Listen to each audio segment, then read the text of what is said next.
Great. Well, thanks very much for having us. And I actually think they said everything in the video that I was going to say in my introduction. So I'm going to have to think of something new to say on the spot.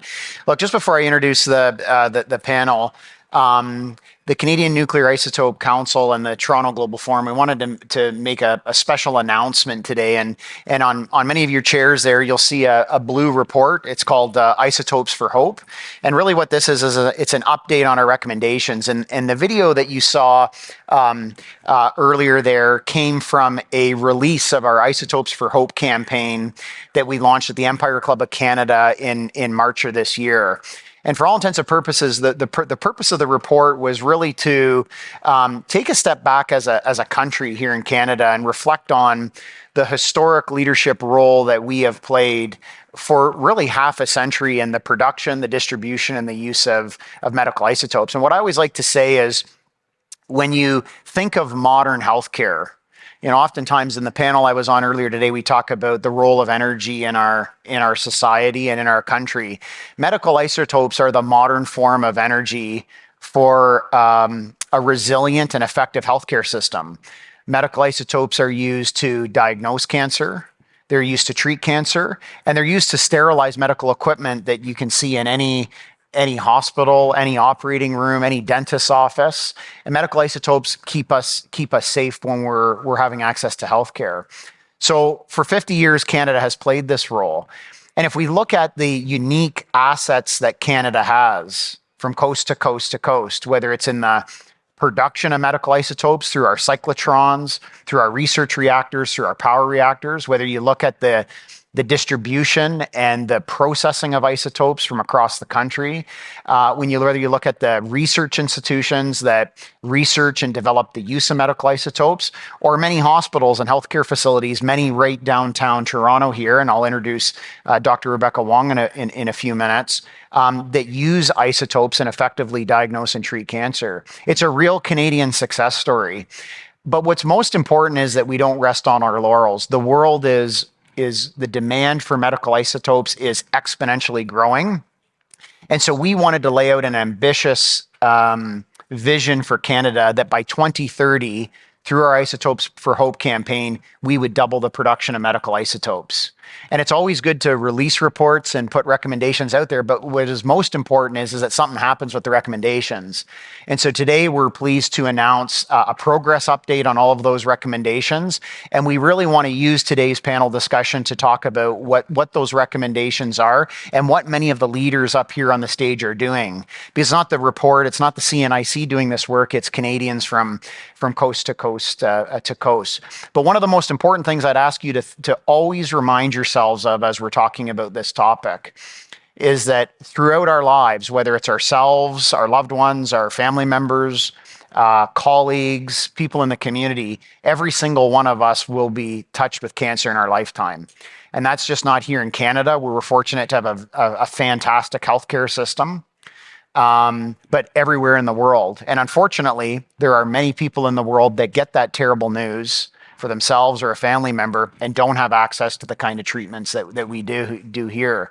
And our hope is that over time, more folks have access to those treatments. But that also means that, like energy, we need to increase the supply of medical isotopes. So it's a national and it's a global imperative, but never forget all the things we're going to talk about here today. There's people at the end of those discussions. And if we're not successful, it's not about putting a check mark in a report.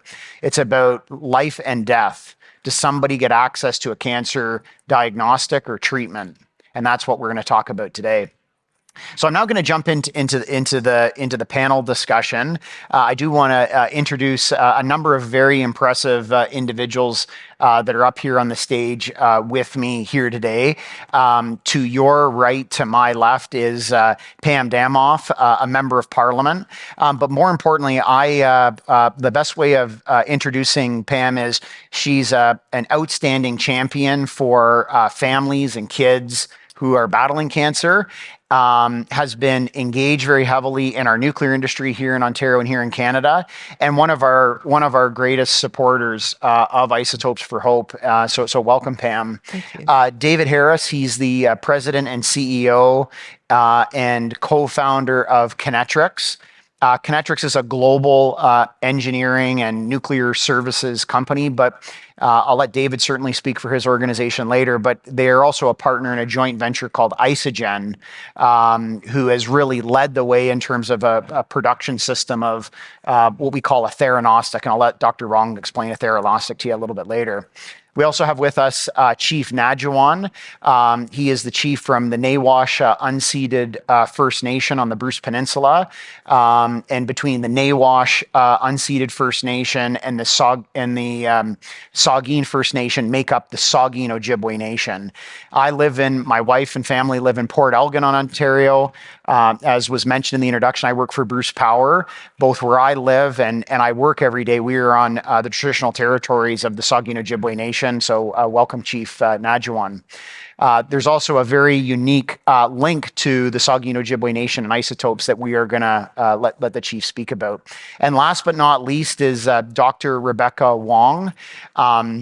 Dr. Wong works between the University of Toronto and Princess Margaret Hospital. But Dr. Wong is, I always say, one of the world leaders in the field of theranostics. So I spoke earlier about there's diagnostic use for isotopes and there's therapeutic. Well, Dr. Wong and her colleagues have fused those together. And so I say, James's definition of theranostics is Rebecca and her team, they make heat-seeking missiles. They find the cancer and they help destroy the cancer. And so we're looking forward to talking about theranostics today. So let's give the individuals here all a round of applause and welcome them. So I would like to start with Pam, and maybe Pam, obviously since the release of the Isotopes for Hope report in March. And in that report had a lot of areas we needed to, we agreed we'd work together with your colleagues at the federal level on. Can you maybe just take a few minutes and just talk about a number of the areas at the federal level that have really advanced since March of last year? And from your government's perspective, sort of, and you look at the national agenda and you look at Canada's role, how you see isotopes fitting in?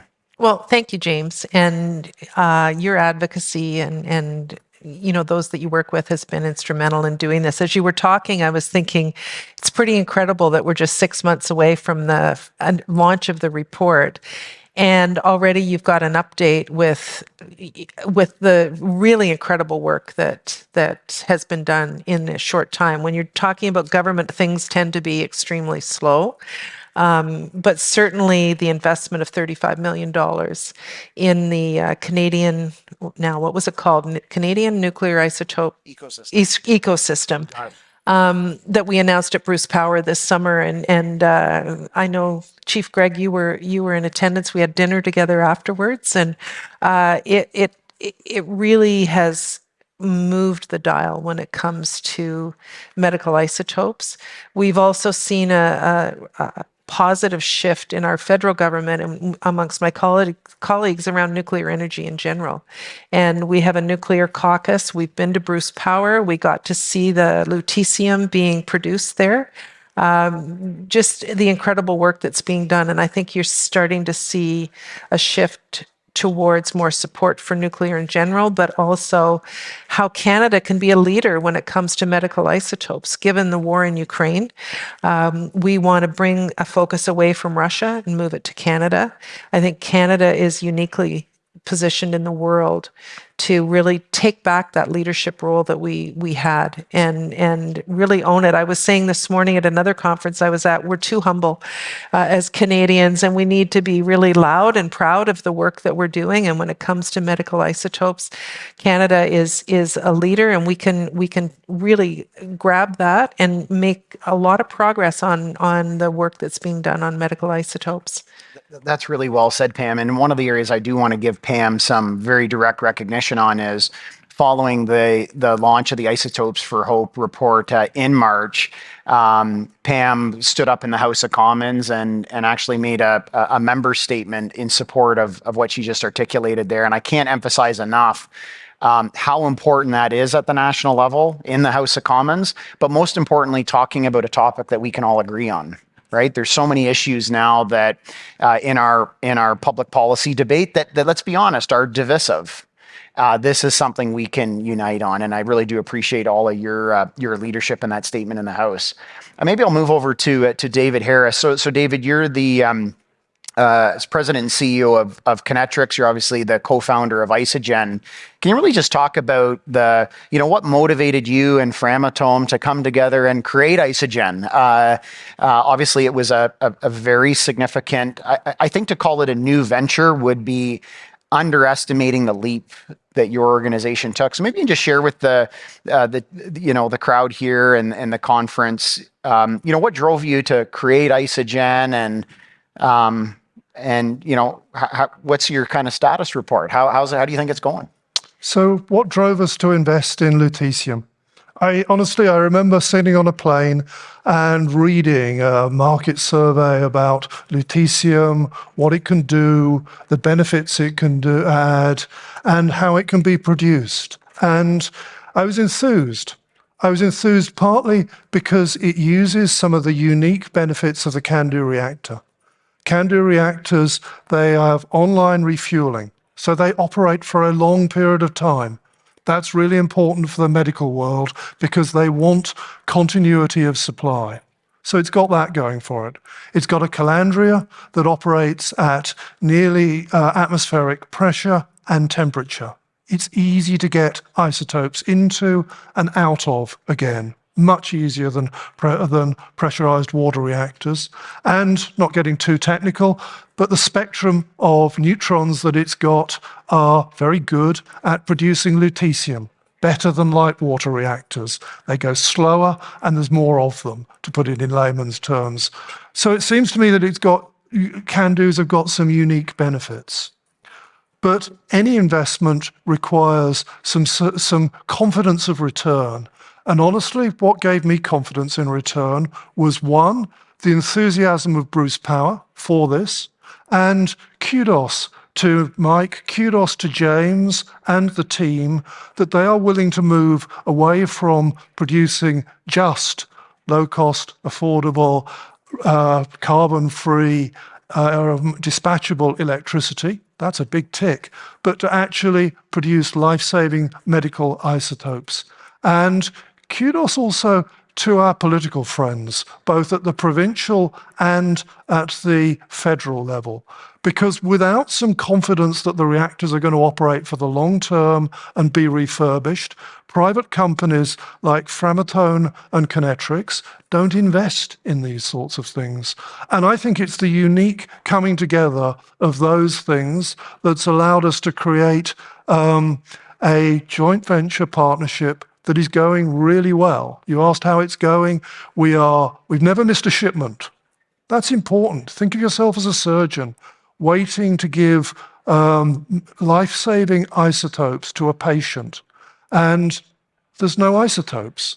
That's a bad day. It's a bad day for the patient, bad day for the surgeon. We have never missed a shipment, so that's important. We are ramping up production.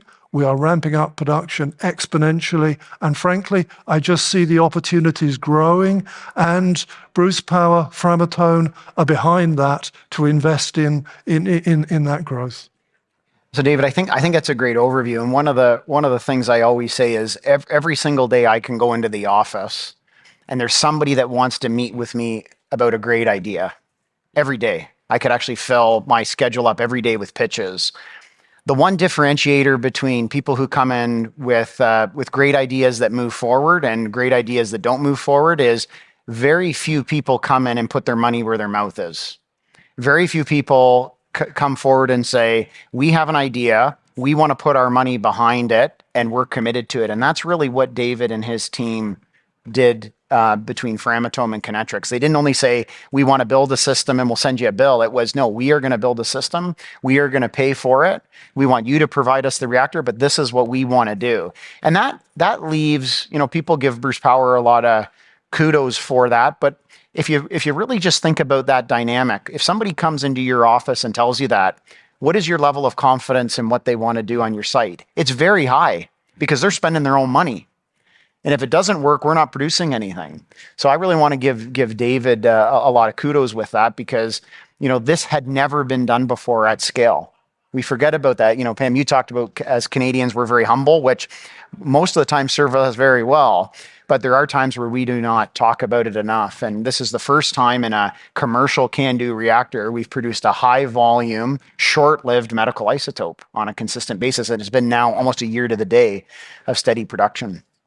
So now I want to move to Chief Najawan. So what I think is also really unique about the isotope story that David and Pam have really walked us through is, you know, this is a real, you know, I think a breakthrough initiative, Chief Najawan, in terms of the equity investment, the stake, and the partnership with the Saugeen Ojibwe Nation. You were there right from the start of this initiative.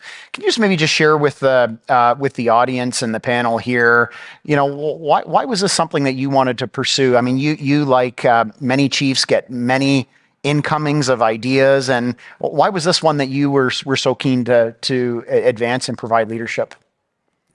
Well, I think we have to go back to the fact that the San Territory has the two of the largest nuclear plants in the province with 8 reactors. Our membership was always on the outside looking in. We knew that we had to do something with the relationship, and we started meeting and discussing different ways that we, as First Nation members, could get involved. And we looked at several initiatives, but the one that really took us away was the fact that we could get in on the ground floor in this isotope initiative. We read the literature, it was tried and true. It was just a matter of finding the people that could make it work. And because we know the supply is here and the demand is here and only growing. So we knew that an investment in that would allow us to receive equity and dividends. Plus, it would give us a little bit of positive exposure as being partners in this health initiative. And we all know, and I've in talking with James, that the harvesting of the isotope went way beyond expectations. And that was a really positive sign. So with Pam as an advocate and treading around Ottawa trying to get federal investment on our behalf, we knew that we wanted to buy in and become a partner. Now that we bought in, we're looking at increasing our buy-in. As the initiative grows, we want our dividend to grow. As you know, that there is a lot of questions about the radioactive waste, but this isotope happens to be great insofar as that it has a 14-day shelf life, then it becomes inert. So the issue at hand is having all the ducks in a row from the day of the harvest, transportation, and usage. So it seems to satisfy our concerns on all fronts. And seeing that there's going to be an increase in the harvest, we hope to be there with a bigger buy-in right from the ground floor up. But it has helped to resolve some of them, not all of them, the outstanding issues that we had with the nuclear plants in our territory. And we all know that there's even talks with the provincial long-term plan of what I'm hearing is a Bruce C. So with the increase of reactors, the increase of harvest, the increase of different types of isotopes, it looks promising. I think that's well said, Chief. Oftentimes people will ask me about the partnership, and I've been at Bruce Power now for 20 years. I got my 20-year service plaque, and it's been an exciting 20 years with a lot of milestones. And what I can tell you just personally is one of the things I'm most proud of in my 20 years of Bruce Power to get to see is this partnership. Because our site was constructed in going back to the 1960s under ACL, Ontario Hydro, then the 1970s and 80s. We assumed control of the site through a public-private partnership in 2001. And to be frank, the last 50 years of history on the Sans traditional territory, to say it is not stellar would be an understatement. We have a plan to operate those units now to the 2060s to the 2070s, and we need the next 50 years to look a lot different than the last 50 years. So a few steps forward, but we have a lot more to go. So I just want to thank the Chief for his leadership, and it's something we can build on. Over to Dr. Wong. So Dr. Wong, you see patients regularly. Can you spend a few minutes and really, sometimes we talk about isotopes or these types of treatments in a real abstract sort of black box type. Can you sort of put into perspective for the teams, firstly, what is an isotope? What is it used for? And can you explain the emerging use of Theranostics and lutetium in particular? Thank you. Really glad to be here. I've been doing radiation therapy for 30 years. Most of my job is actually using big machines and shine radiation into a patient. We call it external beam radiotherapy. However, radioisotopes can also be packaged into applicators, but it also can be given as in liquid form, what we call open source radioisotopes. We know that radiation can kill cancers, and there's lots of examples and increasing success using external beam radiotherapy to cure cancers. And over the last 30 years, there have been increasing improvement using physics to shine the radiation at targeted area conforming to the tumor. But still, you have to go through the normal tissues to get at the tumor. What Theranostics, open source radioisotopes, does is that it is constructed in a way, it's a designer drug. So we tag the radioisotope to a linking molecule to a molecule that can seek out the unique characteristics of cancer cells. And this small molecule then can find the abnormal cancer cells based on its individual characteristics and deposit this radiation directly on the cancer cell. The beauty of radioisotope, radiopharmaceutical therapies, if you pick the radioisotope right, for example, with lutetium, it travels through the tissues a couple of millimeters. So it has much less ability to injure surrounding cells. And because it has that molecular target that is attached to, it finds the cancer cells, but it doesn't attach itself to normal cells. Therefore, it increases the therapeutic ratio. So putting it all together is that these molecules can find the cancer cells based on its unique characteristics and spare normal tissues. As a result, the treatments that we now have available to us, most of them have quite a very good safety profile, and patients tolerate it very well. And when you select the right scenario to use it, can result in improvement in progression-free survival, in some situations, overall survival with very favorable toxicity profiles. That's a great explanation. I'm sure it's more complicated than that, and many times, but I think you explained it well. And you can see that as access to these kind of treatments that we have become accustomed to here in Canada and in Ontario, as they become more available elsewhere in the world, why there would be such a demand for that. Two things before we go around the panel for a couple more questions. There's a couple of things I think are important that I really want to recognize. The first is there are individuals here at this conference. I see Richard Weens from Nordion. There's individuals from McMaster University who operate a research reactor that also produces medical isotopes. Ontario Power Generation is a sponsor of the Toronto Global Forum. They produce isotopes in all of their commercial reactors.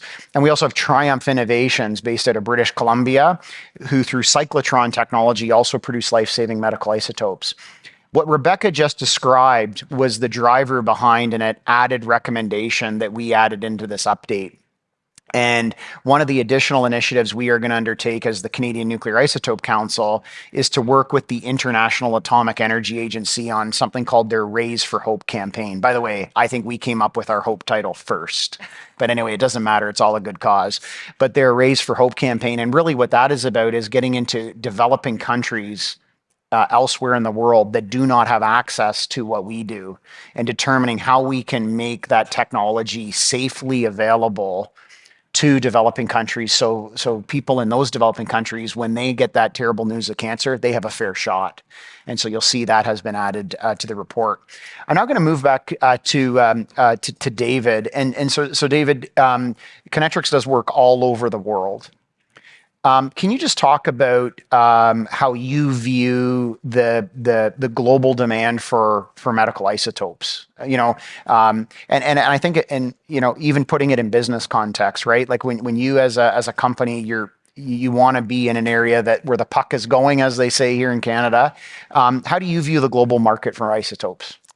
The global market for isotopes is growing. The global demand for lutetium it's predicted to become $1 billion isotope. That's what it's sort of known as.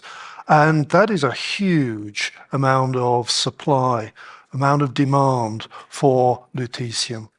And if you look on the FDA in the United States website, they list all the drugs that are in clinical trials and those that are based on lutetium. And I've not counted them all, but I've been told that there are now 200 drugs targeting different cancers in different parts of the body that will use lutetium. So I think it really is seen as a fantastic way of treating cancers. And just anecdotally, some of you might know of I've shown my age here, but the pop group Duran Duran. One of their singers recently was suffering from prostate cancer. 8 years he had suffered without telling people, without making it public. He finally went public and someone said, you need to try lutetium. And of course, the protein molecule that carries it there. He is now alive, well, writing music.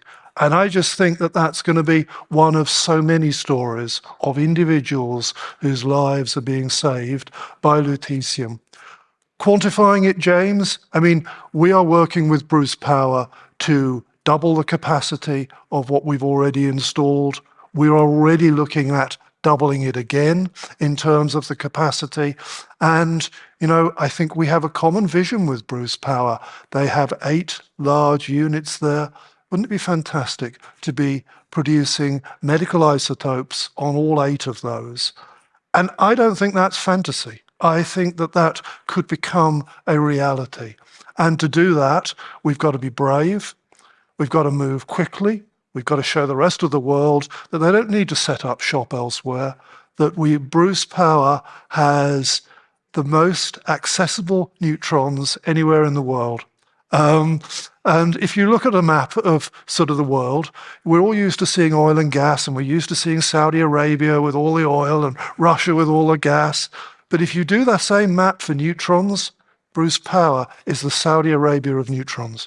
And we just need to harvest that. No, I think that's well said. By the way, I think you just gave I hope we got that on camera because I need to put that on the Bruce Power website. That was great. So Pam, I'm going to go to you next. So I'd like to maybe take a bit of a different perspective. So you, as an elected official, every single day you have people coming into your office with, I would imagine, a whole series of opportunities, public policy issues at the national level. And it must be challenging sometimes being in government, to really metabolize all of that and decide where you spend your time and where you spend your focus. One of the things I'm going to ask you about, maybe put you on the spot a little bit, but I can never put you on the spot because you're always really quick, is, we have a lot of people here and that are watching remotely from the sector. What advice do you have for the isotope sector in Canada? Obviously you have grabbed this file and been a champion for it at the provincial and the national level. But what advice do you have for the isotope sector? How can we be more effective at engaging with government and policymakers like yourself? Because as exciting as an opportunity like this is, there's a lot of files on the go. And just, how do we break through? I think when you make it personal for people, James, and you do a really good job of that. Everyone in this room knows someone that's been touched by cancer. And when you talk to people about the difference that isotopes can make, not just for cancer treatment, sterilization, people don't realize what we're already doing, for example, with cobalt-60. They have no idea. They don't think about it.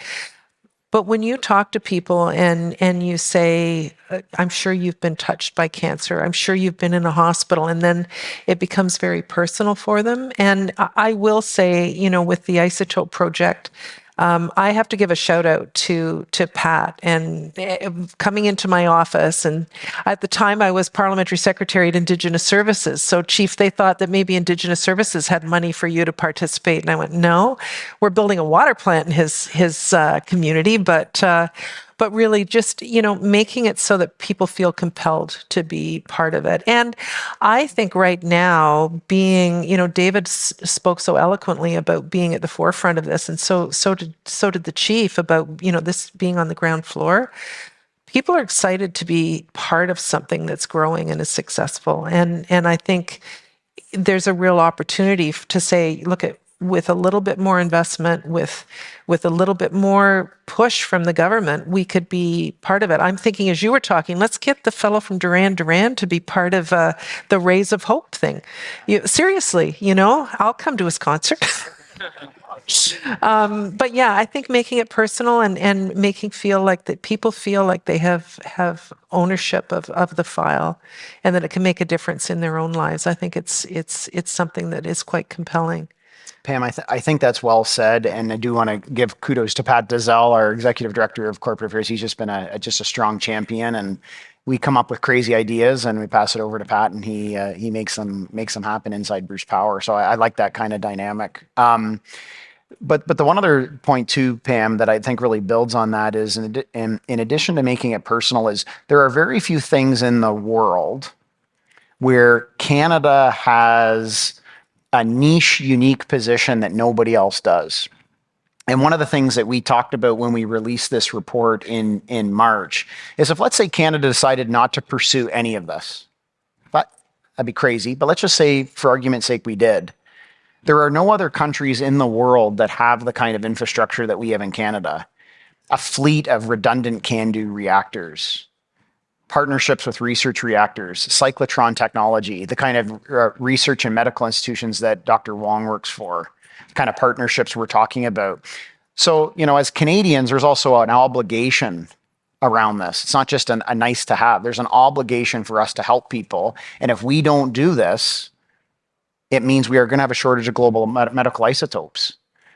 And we're going to be letting people down. And I think that's really important. And that's what Canada does. Canada steps up and Canada provides leadership.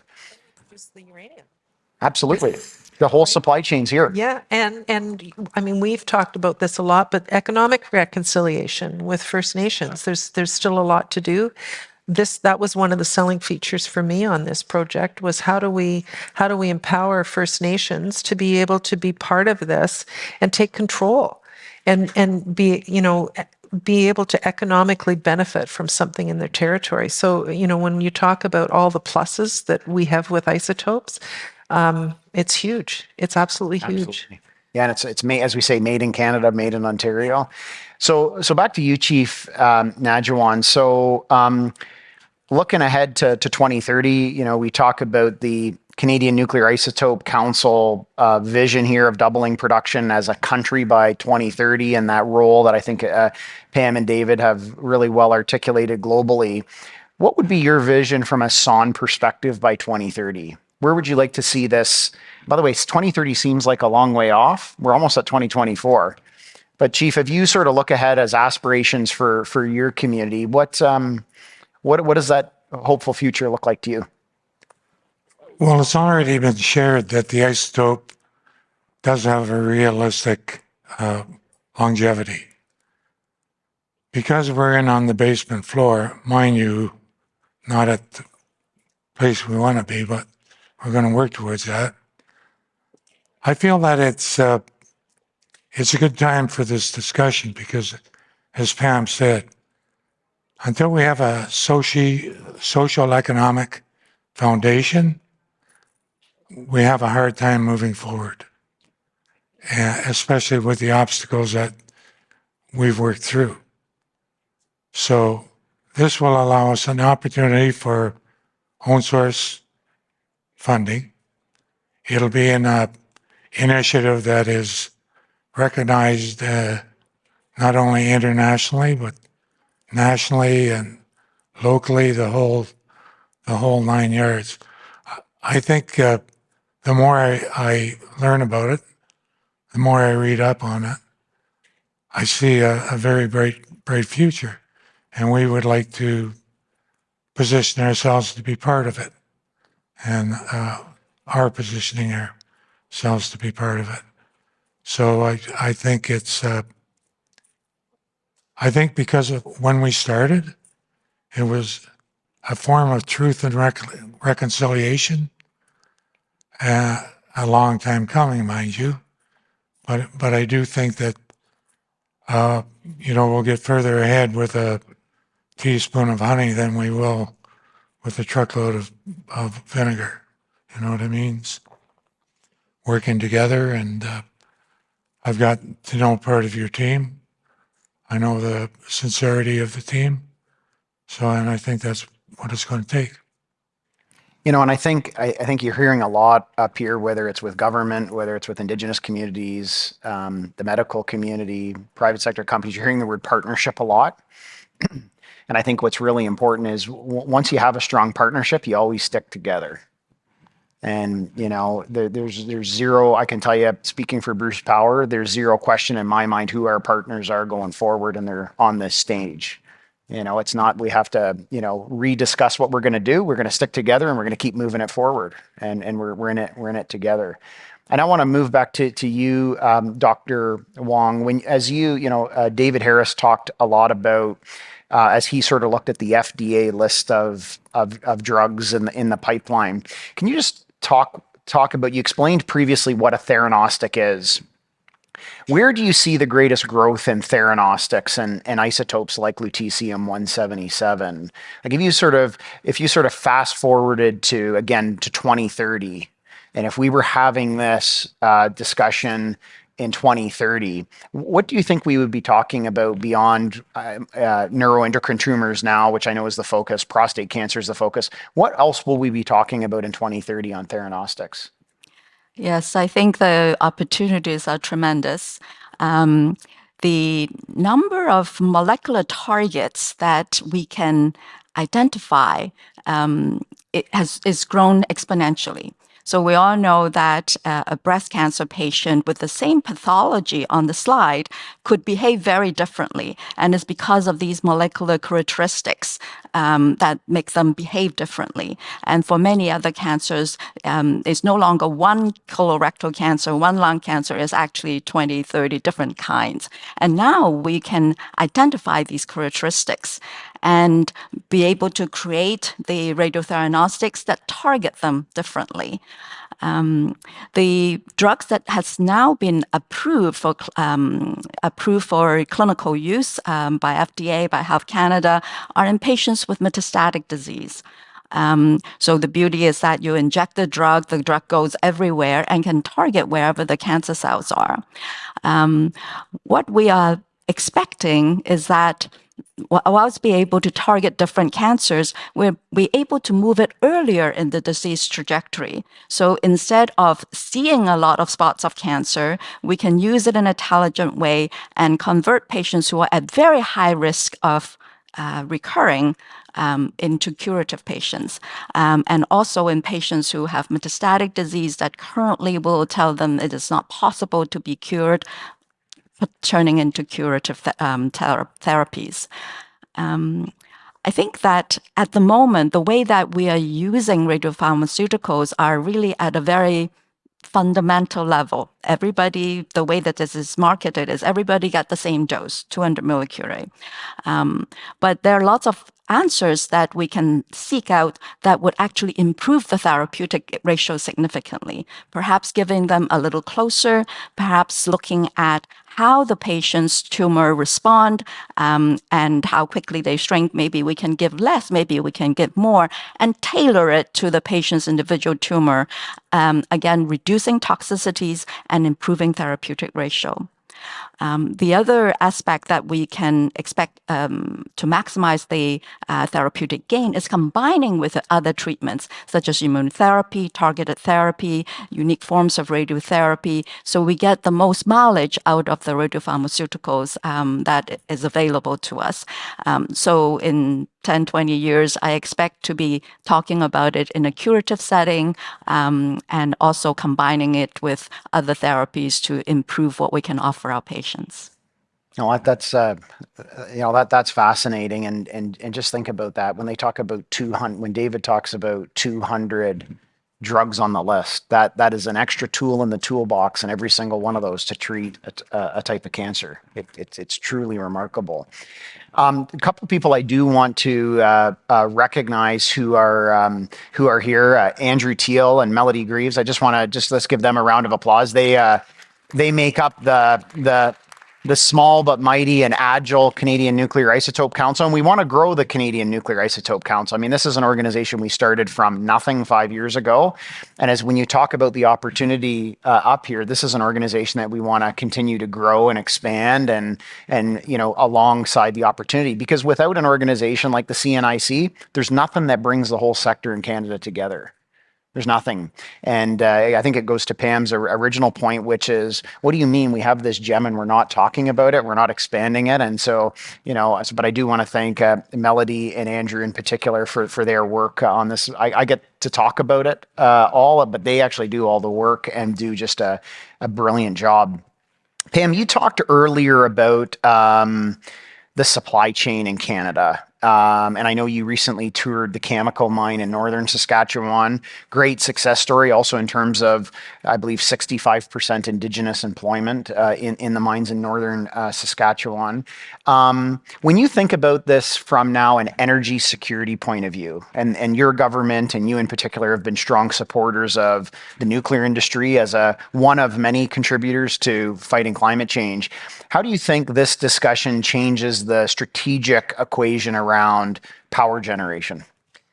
I read a book a little while ago by Daryl Bricker, from Ipsos Polling, and one of the chapters is about nuclear energy, actually. Prior to all of this happening, was when it was written, it was pre-COVID, and he talked about how people have a preconceived notion about nuclear energy even before you even tell them what it's all about. People have a positive view of medical isotopes, though. So when you can marry those two together, I think it really changes people's perception. And the perception is wrong about nuclear energy. People in Ontario have no concept that the reason that we got rid of the smog days, Pat was talking about that earlier today at another conference we were at, but that we don't have smog days anymore because Ontario made the decision to close the coal plants. But when we tie nuclear energy to something so positive as medical isotopes, I think it changes Canadians' perception about nuclear energy. And look, we need nuclear energy. If we're going to combat climate change, if we're going to really make a difference, nuclear energy has to be part of that conversation. And, what we've done in Ontario and we're doing in Ontario, and I give kudos to the Ontario government for really stepping up, and you're seeing people's perceptions change.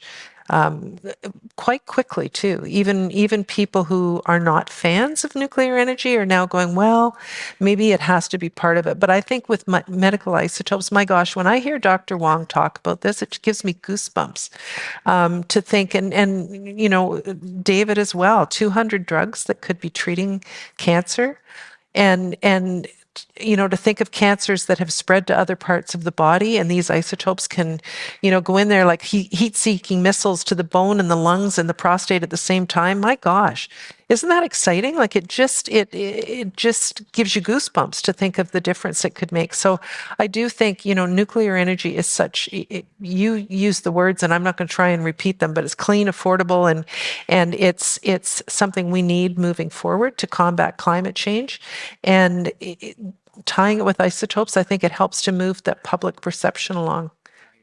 Well, and Pam, right at the start of the discussion, and I agree, I think we've made a tremendous amount of progress here in 6 months. But, what we always say is just like the climate change conversation we had this morning, when it comes to fighting cancer, time is not our friend, as we know. And so maybe back to you, Dr. Wong, and, if you had some advice for us here. You do amazing work, and there are probably things you encounter every single day that you say, if we could just do this, it could accelerate that. Do you have any advice for people in the room on, if you had your wish list and we could find a way to accelerate the type of work that you and your colleagues are doing, what should we be thinking about that we're not? Wow, great offer. I think first, there is the immediate need of the patients that I'm seeing tomorrow. Currently, as I mentioned, that there are 2 drugs that have been approved. One, we have reached the clinical practice, and I'm prescribing it every day. But the other one is waiting for approval. Hopefully, when it is approved, then we can use it. But we don't have the infrastructure to deliver it. We estimated that even just at our institution, to service the patients around us, that we need about 10-fold of capacity, the treatment rooms, the treatment staff, and people with the expertise to be able to look after patients so that we can actually deliver these proven treatments to them. That's one aspect that we need to grow, and that would require support of the government, of the funding agencies, and teachers, and make it possible. So it takes a little time. So support from our community, from our patients, from our government will make that happen. I guess the other piece is that investment in making these drugs more efficient to produce and more cost effective. It has to be as cheap and as non-complex as it needs to be and can be, while supporting its advances, and being able to invest in new strategies, as I talked about earlier, combining it with other treatments and be able to demonstrate to ourselves that it is useful. So that level of investment to improve the efficacy, getting it to patients far away from cancer centers as well, that's accessible to our patients, and investing in new strategies so that we can prove it and deliver it to our patients. Well, and I think a lot of the items that you're talking about, we have a very unique opportunity here in Canada and here in Ontario right now. And I think Pam hit the nail on the head. Thanks in large part to her leadership at the federal level, but at the provincial level, Minister Todd Smith, Energy Minister, a huge champion, former Minister of Energy Bill Walker, MPPs Lisa Thompson, Rick Byers. I mean, the list goes on, but really good. It's very rare that you have federal and provincial governments aligned. And that's just sometimes just a reality of public policy and being in a democracy, but we are at a unique time to have these kind of conversations. And so, those areas of feedback, I think, Dr. Wong, are really important, because what it allows us to do is to keep building this out. Even if we complete all the recommendations in the report, I hate to break it to you, but we're coming back with more. This is a continuum. It's not an endpoint. Chief Najawan, can you just talk about this when you engage with a a member in your community. Obviously, as you noted, given some of the history, to call a spade, there was a certain degree of skepticism, right? A nuclear site with the history you talked about. How do people in your community respond to this particular endeavor from a personal perspective? What personal reaction do you get from people? Well, I think no one gets put under a bigger microscope than a chief in a community partnering with nuclear energy. And it takes a lot of discussion, and I'm not afraid of the discussion, because the pluses far outnumber the negatives. If you had a rough and a poor history with working with corporations, then you have to allow yourself a place at the table to have your voice heard and to create the change you want. And I think that we've become a lot smarter in that area. But when we get involved in projects in First Nations communities, the membership makes sure the I's are dotted and the T's are crossed. They're strong advocates of environmental assessments, making sure that holding our feet to the fire. If we're going to get involved, we have to make sure that the adverse effects are being addressed. And I believe we're doing that. I'm fortunate because I spent a while as an iron worker, and I actually retired in a nuclear plant. The last 5 years after I got off the road, I went to the point and participated in what's called an MCR now, major component replacement.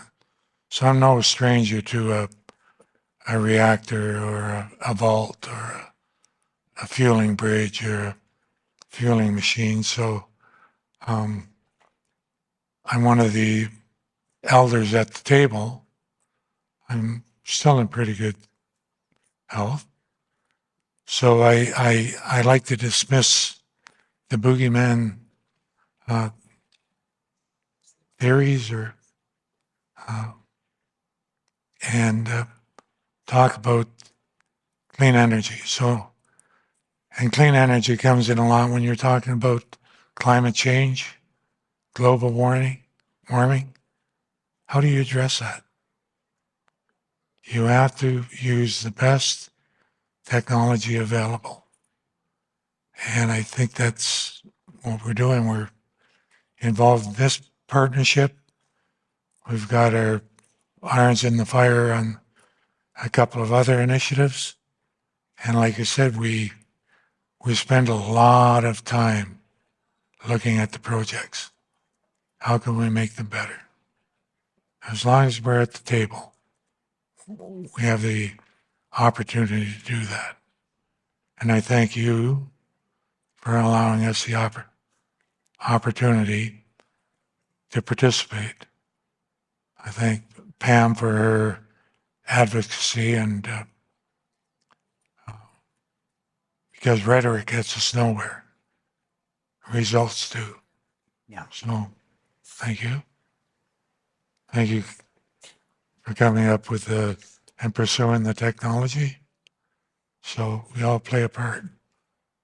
That's great. Well, look, I think that's a great point to wrap up on. And by the way, having spent a lot of time in our plants at Bruce Power, I mean, Greg says he's an iron worker. What I've learned is millwrights blame iron workers for everything, and iron workers blame millwrights for everything. So, but I'm on Greg's side on that one.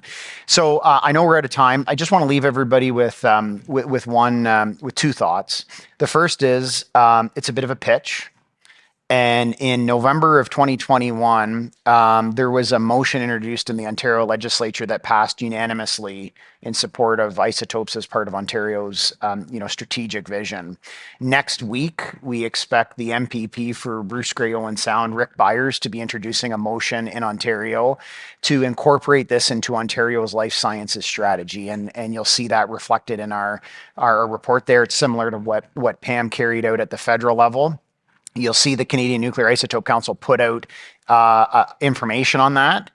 This is something every single MPP, regardless of your political affiliation, your ideological bent, this is something we can all agree on. So when you see that, you pick up the phone to your MPPs and you make sure that they support this motion unanimously. People are counting on it.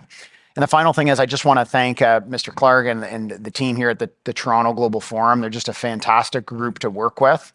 They must be exhausted at the end of this week. I was exhausted just looking at the agenda, but thank you to everybody at the Toronto Global Forum. It's a very professional, well-developed conference and bringing people together. And we're honored to partner with the Toronto Global Forum as part of the CNIC for this discussion. So thank you very much for having us, and enjoy the rest of the conference.